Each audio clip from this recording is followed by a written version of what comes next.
La veritat és que en les escoles una de les coses que ja fa temps que s'ha trobat a faltar és, relacionant en les associacions de mares i pares d'alumnes, és la possibilitat de reunir-se i de periòdicament, mensualment per exemple, parlar directament amb el responsable o la responsable educativa de l'Ajuntament, precisament per a totes aquelles coses mínimes, com pot ser algun defecte d'infraestructura o alguna coseta subsanable ràpidament, fins a aquelles altres que tinguin més que veure en els projectes educatius dels centres.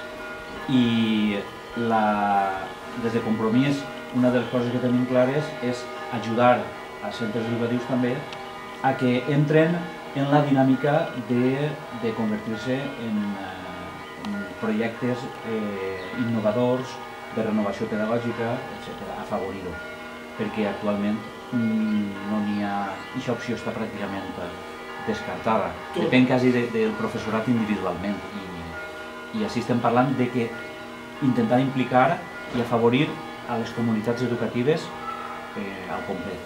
I tornar a fer públiques com el que són el tema de les escoles d'estiu, escoles de Pasqua, les activitats que siguin directament, que isquen des de l'Ajuntament, que siguin propostes dels tècnics, fer-les públiques, no com ara mateix que són concessions en empreses que realment se perd moltíssim de treball.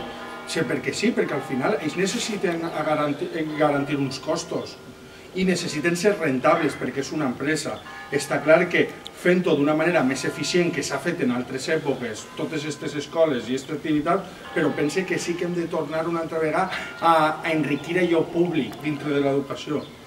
I fins i tot la qüestió de l'esport escolar, i abans fins i tot de 3-5 anys, és a dir, en educació infantil, l'afavorir activitats preesportives, és a dir, no directament, evidentment, de competició, però sí afavorir tot allò que redunde en la salut física i conseqüentment mental també dels nostres xiquets. Com a Ajuntament hem de tindre la responsabilitat que al final el valor que volen donar és el que diu Lluís Miquel.